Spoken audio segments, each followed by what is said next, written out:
वाहिगुरू जी का खालसा वाहिगुरू जी की फतेह। गुरु सवारी साध संगत जीओ,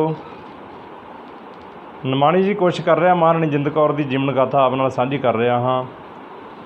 आओ 17 नंबर भाग के अंदर ये आप दस आए हैं कि महाराजा दलीप सिंह महाराणी जिंद कौर का मिलाप कलकत्ते विच हो गया। सो महाराजा दलीप सिंह नूं मिलण वास्ते कोई चीन तो जो बार्डर तो फौजी वापस आए सन, सरदार फौजी, तो वो मिले, गल्लां बातां कीतियां। उन्हां दा दिल नहीं सी करदा कि वख होईए। सारे मिल के महाराजा दलीप सिंह नूं अखां 'च हंझू भर आए सन। सो ये गल का पता अंग्रेज़ अफसरां नूं लग गया सी, जिस करके उन्होंने शक पैदा हो गया कि किते अपने राज भाग की खातर बगावत ना कर देन फौजी। इस करके महाराजा दलीप सिंह नूं वापस जाने का हुक्म दिता गया सी कि तुसीं हिंदुस्तान नहीं जा सकते, वापस जा सकते हो, अपनी माँ नूं तुसीं नाल जा सकते हो। सो महाराजा दलीप सिंह ने पत्थर दिल उत्ते धर के पत्थर वापस जाना समझिया, क्योंकि अगे जाने का हुक्म ही नहीं सी। सो कलकत्तेों जहाज़ बैठ के महाराजा दलीप सिंह अपनी माता नूं नाल लैके मुड़ वलैत नूं चल पिया है। अगे विचारी ने पंजाब छड्डिया सी ते हुण हिंदुस्तान छड्ड दिता। वाह वाह रब्बा तेरे रंग न्यारे हैं। परमात्मा तू की दा की कर दिंदा है, मेरे साहिबा तेरा अंत न जाना। सो अपना वतन छड्डण वेले उसदा मन भर आया, उहदियां भुब्बां निकलियां। अटुੱਟ हंझुआं की लड़ी अखां विचों किन्ना चिर वगदी रही। कई दिनों के लंबे सफ़र पिछों माँ पुत लंदन पहुँच गए ने। महाराणी की रिहाइश वास्ते डॉक्टर लाजन ने पहला ही एक मकान किराए ते लै रखिया सी। उस विच पहला ही रिहाइश रखी। हिंदुस्तानी गोलियां सेवक नाल, जिन्हां विच सज्जन सिंह शामा ते गोमती भी नाल पहुँच गए। महाराजे नाल एक हुशियार ते वफादार सेवक सूरता सिंह सी, जिहड़ा पहलां आपां जिक्र कर रहे हैं, जिन्हें जपजी साहिब की बाणी का पाठ सुनाया सी ते महाराजे नूं कुछ होश आई सी। सो लंदन पहुँच के महाराणी के जीवन में खुशी नहीं आई। उहदा जिहड़ा पिछा है गमियां नहीं छड्डिया, गम ते उदासी ने उहदा पिछा नहीं जे छड्डिया। उदासी का कारण एक तो उहदा तन बड़ा कमज़ोर हो गया, जोड़ां विच दर्दां होण लग पईयां, मंजे ते कुर्सी ते बैठण जोगी नहीं रही, अखां की जोत बिल्कुल घट गई। डॉक्टरां नूं बड़ा विखाया, फीसां ते दवाइयां ते बड़ा धन लुटाया गया, पर रोग ने खड़ा नहीं छड्डिया। दूजा कारण सी अंग्रेजी राज ते उहदे कर्मचारियों की कठोरता, जिस नूं असीं सुखैन बोली विच इउं आख सकते हैं कि हैनरी लार्स, जो उस वेले इंडिया कौंसल का मैंबर सी, उसने हिंदुस्तान विच एक चिट्ठी अंग्रेज़ सरकार नूं वलैत लिखी कि भावें महाराणी जिंदा कमज़ोर ते अखां तो अन्नी है, फिर भी महाराजा दलीप सिंह नूं उहदे कोलों दूर रखना चाहिए है। वो उसनूं कोई उल्टी मत दे सकती है, हो सकता है कोई साजिश घड़े, ये बड़ी खतरनाक हो सकती है, तो राज वापस लैण वास्ते वो उपराला कर सकती है। लंदन की अंग्रेजी सरकार ने उस वेले चिट्ठी ते अमल किया। डॉक्टर लाजन नूं सद के सलाह दी कि वो महाराणी नूं वख रखे। महाराजे नूं कहा गया कि ऐसा ना किया तां उहदे भविख नूं विच वजीफे दे मिलण की आस नहीं रहेगी, वजीफे ते असर पै जाएगा, वजीफा नहीं मिलेगा जो वजीफा मिलता सी। जदों महाराणी ने सुनिया तां उसनूं बहुत दुख होया। लाजन की सलाह तो लंदन तो 10 किलोमीटर दूर, 10 मीलों की दूर ते एक नगर विच एक माल खरीदिया गया ते कुछ गोलियां सेवकों के नाल महाराणी नूं उत्थे रहण वास्ते मजबूर कर दिता गया। महाराजा साहब लंदन में रहन लगे। इस नवे अंतिम सदमे ने महाराणी के दिल ते बड़ा डूंगा असर किया। तन विच अरोगता आउण दी थां ते रोगां ने मल लई।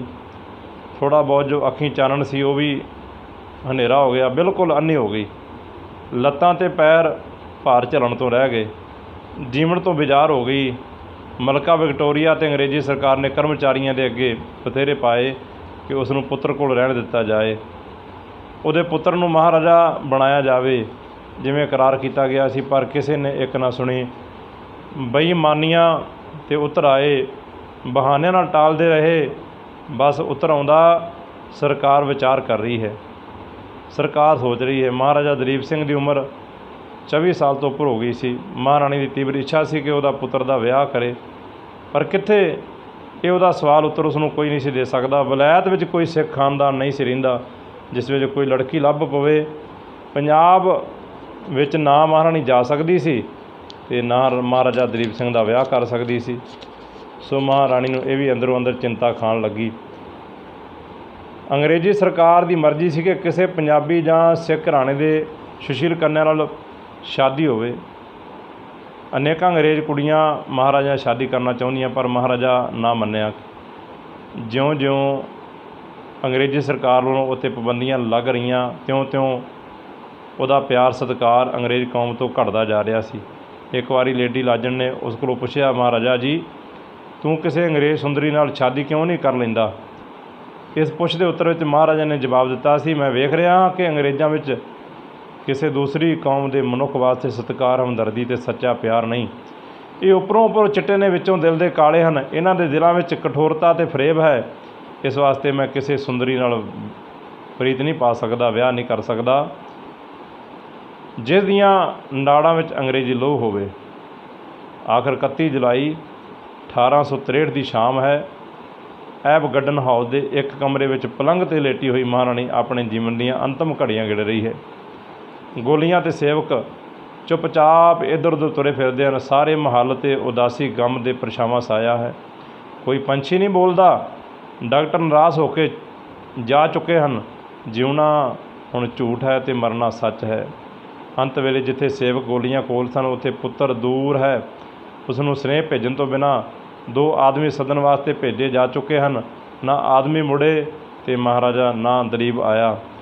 ਮਹਾਰਾਣੀ ਦੀ ਜ਼ਬਾਨ ਨੂੰ ਭਾਵੇਂ ਵੱਲ ਪੈ ਰਹੇ ਨੇ, ਫਿਰ ਵੀ ਉਹ ਹੌਲੀ ਹੌਲੀ ਆਖ ਰਹੀ ਹੈ, ਮੇਰੇ ਲਾਲ ਨੂੰ ਸੱਦ ਦਿਓ, ਜਾਂਦੀ ਵਾਰੀ ਤਾਂ ਮਿਲ ਲਵਾਂ। ਇੰਨਾ ਹੀ ਆਖ ਦੇਵਾਂ ਪੁੱਤਰਾ, ਮੈਂ ਚੱਲੀ ਹਾਂ ਉੱਥੇ ਜਿੱਥੋਂ ਕੋਈ ਵੀ ਮੁੜ ਕੇ ਵਾਪਸ ਨਹੀਂ ਆਇਆ। ਮੇਰੇ ਪੁੱਤਰ ਦੀ ਇਹ ਸ਼ਮਨ ਦਾ ਫੈਸਲਾ ਮੇਰੇ ਹੁੰਦਿਆਂ ਨਹੀਂ ਹੋਇਆ। ਮੇਰੇ ਪਿੱਛੋਂ ਕੀ ਪਤਾ ਹੈ ਮੇਰੇ ਪੁੱਤਰ ਨਾਲ ਕੀ ਹੋਵੇ। ਸੂਰਤੀ ਗਿਆ ਹੈ ਸਰਕਾਰ, ਹੌਸਲਾ ਕਰੋ, ਹੁਣੇ ਆ ਜਾਂਦਾ ਹੈ। ਗੋਲੀਆਂ ਕਹਿ ਰਹੀਆਂ ਨੇ। ਸਾਰੀਆਂ ਦੀਆਂ ਅੱਖਾਂ ਮਹਾਰਾਜਾ ਦਲੀਪ ਸਿੰਘ ਦੇ ਰਾਹ ਨੂੰ ਦੇਖ ਰਹੀਆਂ ਨੇ, ਪਰ ਨਹੀਂ ਆਇਆ। ਮਹਾਰਾਣੀ ਪਲ ਪਲ ਪਿੱਛੋਂ ਪੁੱਛਦੀ ਰਹੀ। ਗੋਲੀਆਂ ਆਖਦੀਆਂ, ਹੁਣੇ ਆ ਜਾਂਦੇ ਨੇ, ਆ ਰਹੇ ਨੇ। ਜਿਉਂ-ਜਿਉਂ ਰਾਤ ਬੀਤਦੀ ਗਈ, ਤਿਉਂ-ਤਿਉਂ ਮਹਾਰਾਣੀ ਦੀ ਹਾਲਤ ਖਰਾਬ ਹੁੰਦੀ ਗਈ। ਜਦੋਂ ਰਾਤ ਮੁੱਕੀ, ਸੂਰਜ ਚੜ੍ਹਨ ਲੱਗਾ, ਬੜੀ ਔਖਿਆਈ ਨਾਲ ਮਹਾਰਾਣੀ ਨੇ ਪੁੱਛਿਆ, ਆਇਆ ਕਿ ਨਹੀਂ ਆਇਆ? ਅੱਛਾ, ਮੈਂ ਚੱਲੀ ਹਾਂ, ਉਸ ਨੂੰ ਆਖ ਦਿਓ ਉਹ ਡਿੱਗਦੀ ਮਰ ਗਈ ਹਾਂ। ਮੇਰੀ ਇੱਛਾ ਹੈ ਮੈਨੂੰ ਦੇਸ਼ ਸਾੜਿਆ ਜਾਵੇ। ਜੇ ਨਾ ਹੋ ਸਕੇ ਤਾਂ ਮੇਰੀਆਂ ਹੱਡੀਆਂ ਵਤਨ ਪਹੁੰਚਾ ਦੇਣੀਆਂ, ਮੇਰੇ ਪੰਜਾਬ ਲੈ ਜਾਣੀਆਂ। ਇਹ ਮੇਰੀ ਅੰਤਮ ਇੱਛਾ ਹੈ, ਮੇਰੇ ਪੁੱਤਰ ਨੂੰ ਦੱਸ ਦੇਣੀ। ਗੋਲੀਆਂ ਨੂੰ ਪ੍ਰਤੀਤ ਹੋ ਗਿਆ ਕਿ ਉਹਨਾਂ ਦੀ ਪਿਆਰੀ ਮਹਾਰਾਣੀ ਉਹਨਾਂ ਨੂੰ ਸੰਦੀਵੀ ਵਿਛੋੜਾ ਦੇ ਰਹੀ ਹੈ। ਉਹ ਰੋ ਰਹੀਆਂ ਸਨ। ਸ਼ਾਮੋ ਨੇ ਮਹਾਰਾਣੀ ਦੀ ਨਬਜ਼ ਨੂੰ ਘੁੱਟਿਆ। ਕਦੀ ਨਬਜ਼ ਹੌਲੀ ਹੋ ਜਾਂਦੀ, ਕਦੀ ਤੇਜ਼ ਹੋ ਜਾਂਦੀ। ਮਹਾਰਾਣੀ ਸ਼ਾਇਦ ਮਹਾਰਾਣੀ ਦੀ ਰੂਹ ਪੁੱਤਰ ਨੂੰ ਮਿਲ ਕੇ ਜਾਣਾ ਚਾਹੁੰਦੀ ਸੀ। ਥੋੜ੍ਹਾ ਚਿਰ ਚੁੱਪ ਰਹਿਣ ਪਿੱਛੋਂ ਮੁੜ ਮਹਾਰਾਣੀ ਬੋਲੀ, ਜਿਸ ਪੰਜਾਬ ਵਿੱਚ ਜਿਉਂਦੀ ਨਹੀਂ ਜਾ ਸਕੀ, ਉੱਥੇ ਮਰ ਕੇ ਹੀ ਪਹੁੰਚ ਜਾਵਾਂ। ਮੇਰੇ ਦਲੀਪ ਜੀ ਆਏ ਨਹੀਂ, ਮੇਰੇ ਦਲੀਪ ਨੂੰ ਕਹਿ ਦਿਓ, ਮੇਰੇ ਦਲੀਪ ਨੂੰ ਦੱਸ ਦਿਓ। ਇਹ ਪੁੱਛਦਾ ਕੋਈ ਉੱਤਰ ਦਾਸੀਆਂ ਨਹੀਂ ਦੇ ਸਕੀਆਂ। 1 ਅਗਸਤ 1863 ਦੀ ਉਹ ਘੜੀ ਆ ਗਈ, ਜੋ ਘੜੀ ਮਾਂ ਦੇ ਪੇਟੋਂ ਜੰਮੇ ਹਰ ਮਨੁੱਖ 'ਤੇ ਇੱਕ ਵਾਰ ਜ਼ਰੂਰ ਆਉਂਦੀ ਹੈ। ਰਾਣਾ ਰਾਓ ਨਾ ਕੋ ਰਹੇ, ਰੰਗ ਨਾ ਤੁੰਗ ਫਕੀਰ, ਵਾਰੀ ਆਪੋ ਆਪਣੀ, ਹੋਏ ਨਾ ਬੰਦੇ ਤੀਰ। ਮਹਾਰਾਣੀ ਬੋਲਣ ਤੋਂ ਸਮਰੱਥ ਹੋ ਗਈ। ਘੋਰੂ ਵੱਜਣ ਲੱਗ ਪਿਆ ਹੈ। ਨਬਜ਼ ਹਿਲਣੋਂ ਹਟ ਗਈ ਹੈ। ਨਬਜ਼ ਹਿਲਣੋਂ ਹਟ ਗਈ। ਚਿਹਰੇ ਦਾ ਰੰਗ ਬਦਲ ਗਿਆ। ਬੁੱਲ੍ਹ ਅਤੇ ਦੰਦ ਖੁੱਲ੍ਹੇ ਹੀ ਰਹਿ ਗਏ। ਸ਼ਾਮੋ ਨੇ ਰੋਂਦਿਆਂ ਹੋਇਆਂ ਹੌਲੀ ਜਿਹੀ ਮਹਾਰਾਣੀ ਦਾ ਹੱਥ ਛੱਡ ਦਿੱਤਾ। ਜਿਉਂ ਹੱਥ ਠੇਠਾ ਰੱਖਿਆ, ਅੰਤਮ ਵਾਰ ਮਹਾਰਾਣੀ ਦਾ ਸਰੀਰ ਜ਼ੋਰ ਨਾਲ ਕੰਬਿਆ ਅਤੇ ਹਿੱਲਿਆ। ਉਸ ਕਾਂਬੇ ਦੇ ਨਾਲ ਹੀ ਇੱਕ ਮੱਧਮ ਜਿਹੀ ਹੂਕ ਉੱਠੀ, ਮੇਰਾ ਦਲੀਪ, ਮੇਰਾ ਦਲੀਪ। ਇਉਂ ਕਹਿ ਕੇ ਮਹਾਰਾਣੀ ਜਿੰਦ ਕੌਰ ਆਖਰੀ ਸਵਾਸ ਲਏ। ਇਹ ਦੁਨੀਆ ਤੋਂ ਕੂਚ ਕਰ ਗਈ, ਇਹ ਦੁਨੀਆ ਤੋਂ ਚਲੇ ਗਈ, ਇਹ ਦੁਨੀਆ ਤੋਂ ਅਲਵਿਦਾ ਹੋ ਗਈ। ਉਹਦੀ ਰੂਹ ਜਿਹੜੀ ਸੀ, ਸਰੀਰ ਉੱਥੇ ਪਿਆ, ਰੂਹ ਵਿੱਚੋਂ ਭੌਰ ਪਰਦੇਸੀ ਹੋ ਗਿਆ, ਰੂਹ ਵਿੱਚੋਂ ਉੱਡ ਗਈ। ਸੋ ਸਾਧ ਸੰਗਤ ਜੀਓ, ਇਸ ਤਰ੍ਹਾਂ ਮਹਾਰਾਣੀ ਜਿੰਦਾਂ ਦਾ ਇੱਥੇ ਜਾ ਕੇ ਅੰਤ ਹੋ ਗਿਆ ਸਾਧ ਸੰਗਤ ਜੀਓ। ਸੋ ਬਾਅਦ ਵਿੱਚ ਮਹਾਰਾਜਾ ਦਲੀਪ ਸਿੰਘ ਨੂੰ ਪਤਾ ਲੱਗਿਆ, ਉਹ ਆਇਆ। ਸੋ ਅੱਗੇ ਕੀ ਹੋਇਆ ਆਪਾਂ ਅਗਲੇ ਭਾਗ ਵਿੱਚ ਜਾਣਾਂਗੇ। ਵਾਹਿਗੁਰੂ ਜੀ ਕਾ ਖਾਲਸਾ, ਵਾਹਿਗੁਰੂ ਜੀ ਕੀ ਫਤਿਹ।